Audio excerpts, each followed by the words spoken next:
We'll just start with what you're passionate about and your early life in a brief summary. Yeah, absolutely. Brief, absolutely. Which is hard. Yeah, well, it is. It's easy, you know, because I started as a very young girl, you know, with a very vague interest in plants, but. Yes, but right through my childhood into my adulthood, I've always been interested. I've come from a family of horticulturists and agriculturists, so it's in my blood. So it's only natural that I follow this thread. And yes, and from there, I've actually been developing further and further as I age and as things change in the environment.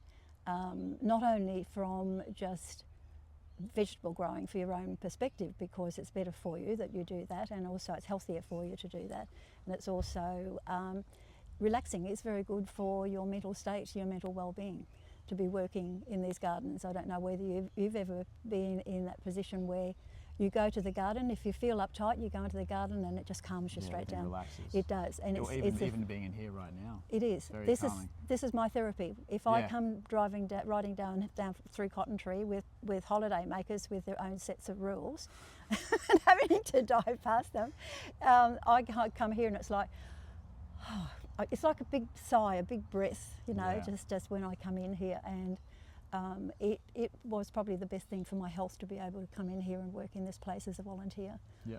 And that's probably because it has been my passion, and I was taken away from it as a result of my stroke, and ended up moving from the land onto where I was working in trees and living with trees and Mother Nature. I had to move into an environment like urbanisation, and I couldn't handle urbanisation. I have never lived in it. So that to me was depressing. And then I found there was a patch of scrub not too far down the road, which was a remnant rainforest. And there was a pathway walking beside it, between it and the motorway. And I could hear cars on one side, but as soon as I got near that rainforest, the sound of cars disappeared. Right. And I transported myself, stood at the fence line and transported myself into that forest.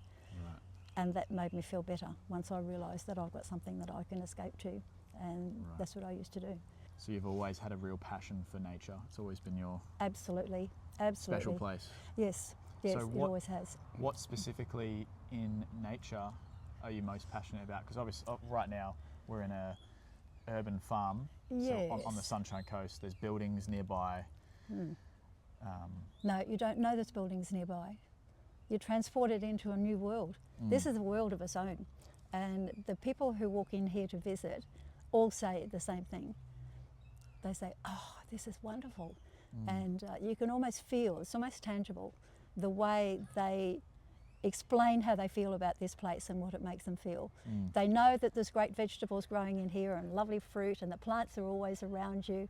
You can see the insects buzzing around. The bees are just over there and they come through, and all those sounds of nature. You can't hear a car.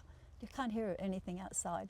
Even there's a building there, but it's concealed by that. It's a silent building, so you don't hear any noise. All you feel is this. And it's an environment that you're in. And science has actually proven now that any green environment is very good for your well-being, your mental well-being. Plus, it's also now been substantiated that even people who have got terminal illnesses, if they are to spend a certain amount of time, even if it's in a city, in a parkland, or sitting where there's some shrubs and bushes in a little garden, that can actually help with their healing. So it assists their healing process as well. So so greenery, the sound, the feel, it's nice and cool in here. It's not artificial, it's very natural, and we're part of that nature. Humans are part of this, whatever these creatures are doing in here. We are also part of that. We don't separate out. Separate. No, we're not separate from it. So yes, that's one of the things that I find that I'm learning to understand more and more, because I can feel more and more, and over time, because of my age now. When I started as a little girl, I was more interested in the plants and watching them grow, and getting excited when I saw a little tiny bud or a little tiny shoot, and I'd race upstairs to tell Mum and Dad, look at this, look at this. Now I've reached the stage of going from something so simple, but yet something so pertinent, from that point to this point now, where after a stroke, I wasn't able to drive, so it meant that I couldn't go to places that I chose to go. I had to leave my property to come here, and my property was beautiful and full of trees, and we revegetated there with about 10,000 trees. So I still sneak back there to have a look at them, to see them growing. Yep. And I sometimes put my arms around them and say, I'm still here with you, okay? That's And very sweet. I'm a tree hugger. Yeah. I also worked as a volunteer at Woodford Folk Festival to help with the revegetation of that property. And with my new business, after I did live on the property, but I'm stepping back a page now, but when I lived on the property, I went to university as a mature age student, and I graduated in environmental management honours degree, and through that it taught me a lot of basics, the whole basis of what I need to know to be able to do this and expand myself and learn how to express myself to people and help them to understand what I'm feeling inside, and hopefully they can just get a little bit of that passion. Passion rubs off. So hopefully if I get excited about something like that, then they will feel that, and that will probably be something that they could take home Yeah. as well. Yeah. Yeah, well, I was saying before when you were talking about trees, Yes. your yes. eyes just lit up. And it's inspiring, because something as simple Oh, as dear. trees Yes. Yes. are actually very interesting if you actually just pay attention. Yes. Yes. Well, I do, and I've been told that by many people that my eyes light up. And Yeah. but unfortunately, I do tend to get so excited that I hold people, and I can go on for hours. And if I've got somebody else who's as passionate, we can both go for hours. So Yeah, you don't that's want good. anyone waiting around for us. That's good. But yes, but trees are no, it's something about trees. I don't know what it is, but they're part of our environment, just like this is. And because they are so valuable in our ecosystems, for forage and for habitat and for environmental reasons, even for stabilising soils, and also when you're starting to look at the ecological sides, a lot of animals will, or even insects will, rely on certain species to be able to survive on them. It's got to be sustainable for everybody and every living creature to be able to live on this world. And yes, and I see everything. I tend to think, or maybe I'm just a bit of a pragmatic person, and an empath, very much so, because I feel for animals when trees are chopped down, for Yeah, example. Of course. But if one tree is chopped down, then I'd like to see 7 more trees put in its place. But it doesn't replace all the time some of the ancient trees that are actually habitats for creatures that will only live in those environments. The old growth. Yes, trees, yeah. yes. But there is forest management practices that even I used to apply, and that was that we marked habitat trees, ancient trees, as habitat trees. I used to do control burns on properties for regeneration of seeds and of plant species, native plant species that relied on smoke, for example, Right. to be able to stimulate the germination of seeds, or stimulate the growth of the seeds out of the ground. So they can be some of the root systems. I can't remember what it's called now, but yes, but that will actually stimulate some of that as well. Like a Banksia, the seed pods that Yes, drop. yes. Like those kinds of trees. They rely that to be able to open that. They rely on the Banksia pod to open that, and then to stimulate the germination. Sometimes it's only smoke, and you'll see a lot of nurseries will use smoke water. Okay. They generate that so that they can actually try to replicate that environment that these seeds will rely on. Right. So yes, and all seeds rely on different environments, as you've said. Do you want me to show you this? Yeah. Let me show you Definitely. this. This is actually considered a potential weed species, but it's the seeds of a Chinese. Yes, but see how the seeds on there are on one side. This actually had 2 seeds on it, and when they come down, they sort of flutter. See how they flutter? Yeah. And most times, the weight of the seed will flip them upside down on the ground like that. So you'll see a lot of them lying like that on the ground. And I would say that the tree has evolved to be able to cause that to happen, because the weight of the seeds undercover in a protected environment, and it will be moist if it's wet, and that will actually protect anything from predating on it or anything else, and it'll allow that to be able to germinate underneath. That's very interesting. Yeah, so trees, all plants have all evolved in different ways. And they're all so different, right? Oh, absolutely. No seed is the same, No. really. They look the same.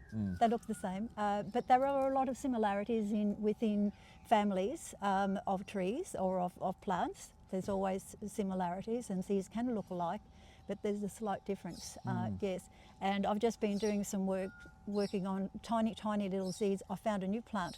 It was growing in a neighbour's back garden, and very delicate plant, and it was spilling over the wall, and it had seeds, and I had no idea what it was, so I photographed it because I ask lots of questions. I'm curious, forever curious. So what I did was photograph it, got an ED on it, went online, and then started doing searches on what this plant was and what its benefits are.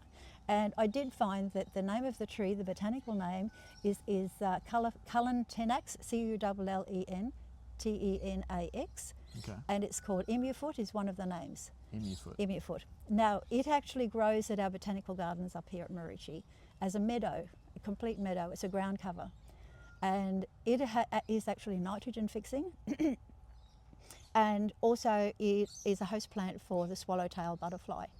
So it's got beautiful benefits. And here we are looking at all this other stuff that you're buying and bringing in from outside that may not provide the benefits that this plant is providing. And it's an Australian native. It grows all down the east coast of Australia. It's a meadow plant, so it's tolerant to all drought and wet conditions. And I'm going to grow as many as I can and send as many out to people as I can, and do a lot more work promoting this type of thing as well.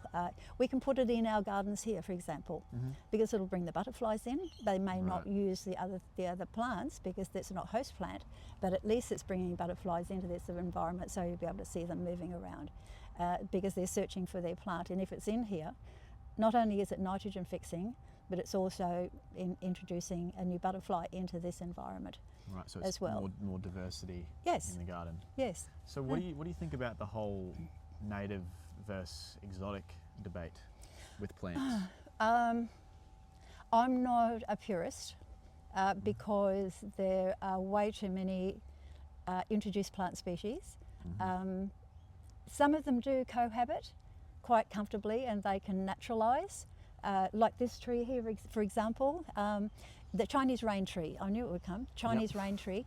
It has naturalised all down the east coast of Australia and also in the USA, believe it or not. So even though it's not a native, it has naturalised, but it hasn't got that weed potential. Right. So it's not going to prove to itself that it can move into our forests and into our environments, which is normally native that it's only bringing in native plants and native animals. And this is where it has evolved. They have all evolved into it, bring in something like that, but if it takes over that environment, our native environment, it can actually either take control of some of the plants, some of the critical plants that are critical to the survival of some of these creatures or insects, for example. So yes, that is when they become weedy to the point where they are actually overpowering our natural system, and it's overpowering it to the point where it's not sustainable for our wildlife or our creatures. So they become a problem when they become more competitive than what's already naturally growing there. They do. They outcompete. Could you say, like, because there's lots of eucalyptus trees around here. Yes. Something like camphor laurel. Yes, it can do that. Tree that's much more invasive. It can do that. Yes, most definitely. And yes, in our competing, it is really causing a lot of suffering of our native plants, and a lot of development is happening as well, and it's encroaching more and more into our native systems. What happens then is that these plants, like this, don't have natural pests or predators that will actually keep control of a population. You know, any population usually has something that predates on them. It's an ecological system is working within. And within that ecological system, plants will actually have a predator or a disease or climatic conditions or something that won't permit it to grow any further. Right. But if that's taken away and they've got freedom, they'll take over. And this is part of the process, and this is what they're doing.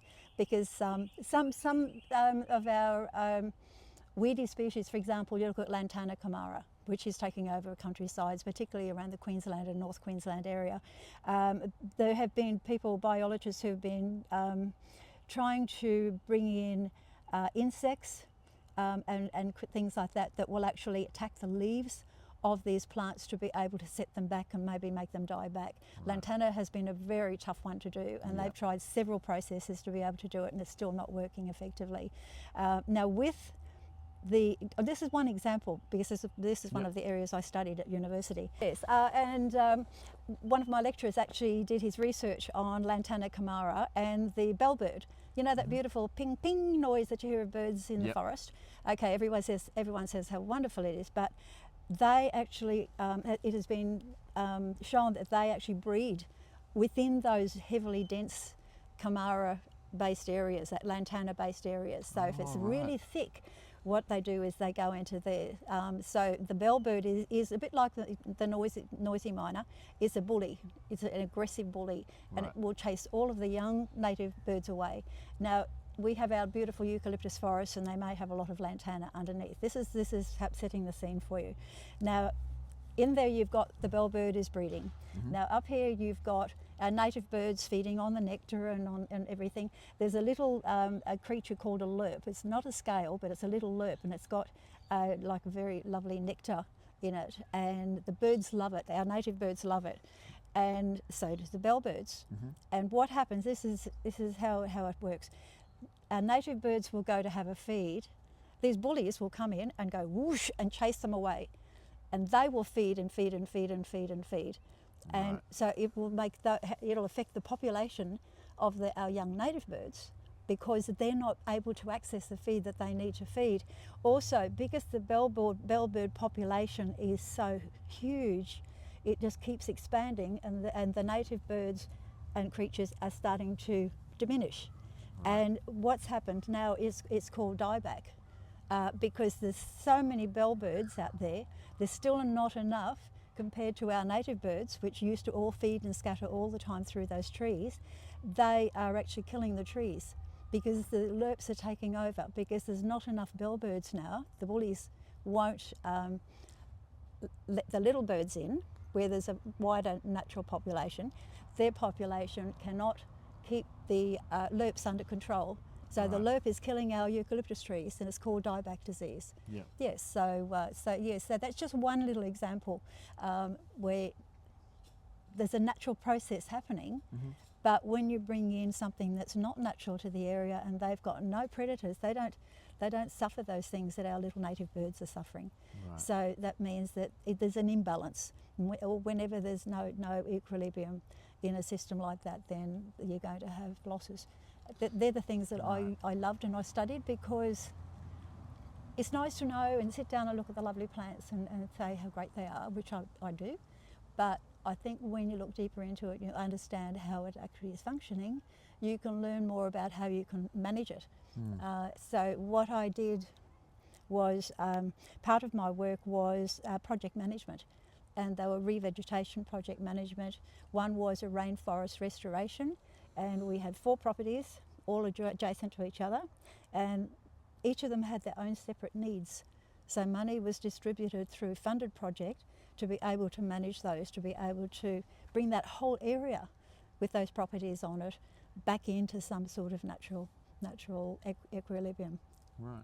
Now, I was going to ask actually, with the whole situation of invasive plants and invasive animals, not to be dire, but do you think Australia is in a bad situation with where we're going in restoration? And there's a lot of restoration work being done. Yes, we've got wonderful groups, Landcare, and there are also there's government funded. So even our local governments, all of the work that I did was through our local government, our catchment association. And they got the funding, they distributed the funding to me, which in turn I then distribute to the people who live on the land. They Right. can be wanting anything. They don't want cattle to destroy their creeks, for example, because their creeks are equally as important as the trees and things like that. So when you're looking at then the habitat of those animals, you have to protect the aquatic as well as the land-based. Right. And there's funding available for people who are of a mindset that they want to make this world a better place than the one they came into, and that's what they do. But Yeah. on a large scale, deforestation's obviously on a high in Australia. I think Australia has one of the highest deforestation rates in the world. Yeah, And yeah. I don't know the exact number, but like, was it 40% of Australia was forest before it was colonised? Something around Yes, about that? yes. A lot of it was for development, and pastoralists are actually all now starting to pay more attention to the quality of their land. And because I worked with them, because I was involved with the Institute of Foresters Australia and also the Forest Growers Association Australia. And both of those organisations, even though that is forestry based, if they don't do a lot of natural forest harvesting anymore, but it was always sustainable. And like the Aboriginals do control burns, this is what a lot of these people used to do. There was a sector that used to do that, where they would do control burns, but they would also leave a lot of trees because they know that they need future trees down track. So they only harvest this called selective harvest. They don't clear fell. They don't just go in and wipe out entire. Oh, so they don't do that anymore No, at all? no, or- no. They probably do in the south, but some of it could possibly be where they've planted eucalyptus trees and they've been allowed to grow to the stage where they look like a natural forest again. So we have to be aware that that's not the case. But we need timber, we need wood, we need paper, and if we can do it in a sustainable way, and this is what these people are doing. All their studies are all done based on sustainable forest management. So so it's not just just hack and burn. That's not how forestry works. And there's laws and regulations. That was one area I was fascinated by, which actually was helping to keep control of how we manage our properties without destroying what we've got inside the properties. And so you can get mapping, like natural resources mapping and things like that, which will actually show you where you've got high value ecosystems on your land, or remnants on your land, and you can actually manage that and set it aside, so long as it's a decent size. Then, like I said to you, I think the other day, that some councils have in the past have actually been able to allocate a discount of the percentage of the property if you're going to put it under some kind of conservation agreement. Conservation and covenant, I believe, is federal, and that actually locks it in place, so no one can touch it. The covenant holds it forever. So if you've got a really valuable piece of land, then you can do that with your property. It doesn't necessarily mean you're always going to get discounted rates, because the way that the world is today, that could not be the case, maybe not the case, but at least there were incentives that were in place then to be able to help people to be able to do that. And then there's a learning process. We need to pass on those messages to people about how they can do that, and then look at the benefits that they're going to get in return for it, because their benefits are going to be much nicer ecosystems, more beautiful ecosystems, clear running streams, and they're going to be able to get the whole world that they are going to be living with can then be expanded across borders, across fence lines. And this is what you want to do. You don't want to just have my fence line and have this perfect and then... Because it's all connected. It's all connected, the whole area. Southeast Queensland, I got funding to do a project on my property where I planted 3,000 trees, and that was through the University in New South Wales, because geographically we were in a similar land area. So because of that factor, I was able to use the plant species that we have growing naturally in our area to be able to help to regenerate the property. So that put me on 40 acres. We had 10,000 trees when I left on the property that we had Wow. planted. It's So very inspiring. yeah, so you can understand that. I used to go down and watch them grow, and I used to get excited when we had things that were occurring down there, and you could see the differences. I look back at old photographs now and I see this barren piece of land that only had rocks on it, and now I look at it and it's sort of like this massive forest, you know, it's just beautiful. So yes, so people can do that. One thing I'd love to see people do is to, you know how we foster little animals that are in trouble? Yeah, foster a tree or foster a property or something like that, where you can actually help them to be able to revegetate it. So you would help invest. Where city buying trees. cousins can go out and work with people on the land, so they can get a better understanding of what the land is all about and how it's managed, and that will also help them, again, as I said, mentally. So that might even give them some of the benefits of you know, that beautiful feeling that we have when we walk in here and take that big sigh and just go, oh, it feels good. Yeah, and Okay. it's a very humbling experience watching Yeah. a tree grow, right? Yes, it is. It is, yeah. And I was going to ask too as yeah. well with, actually you go first because I'm just thinking of my question. No, I said that's what I was like when I was a little girl, and it's the Yeah. same thing when you grow up. Yeah. Yeah, so Yeah, so I was just thinking when you were talking about the property with rocks, yes. when, say you're in Queensland where we are, and you start with a barren piece of land, that's all the trees are gone. Yep. Obviously, you have to plant certain trees that grow in that area. How would you go about planting trees in a barren Yes, area? Would you find exactly what used to grow there originally, like pre-colonization? Because some trees would do yes. more damage than good. You can, Right. you can. It depends on the environment, and I think I showed you an aerial photograph where you're looking at the topography of the land and you're looking down on it. And if you look at any landscape on Google Earth, and you'll see that mountains will be they'll change colours, and you can see where valleys are and ridges are, because the valleys are darker and greener.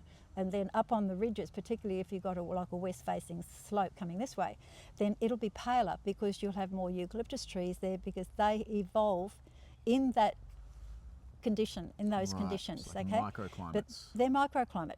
So if on the other side, they probably will be greener, and the tree species will be different, because they are not like eucalyptus. Some Right. eucalyptus will jump over the ridge, of course, but on this side you might find that they'll be greener and they'll be different species. Then as you get down onto the flats or down by the wetlands, you'll find then that there'll be trees that will actually be happy down there. These up here might be susceptible to frost. These might not be susceptible to frost, but they also like that microclimate, that little microsystem that they're living within. Right. And they become denser. Then you don't just look at trees. Trees are not the only thing in the forest. You know, you've got all the levels in the strata, Yeah. from your canopy, Yeah, yes, lots of different right down layers. to the ground, to the grass covers and to the Right. ground, yes. And then below the ground, because there's an ecosystem underneath there as well, in the root system. It's very fascinating. Yeah, So yeah. I think the key words today are diversity and connection. That's Yes, just what very you said much. made me think of. Diversity is really important, and also realizing that everything is connected and Everything. that we're not separate from the plants and Absolutely. nature around us. Absolutely. That's Yep. great. Thanks, Carol.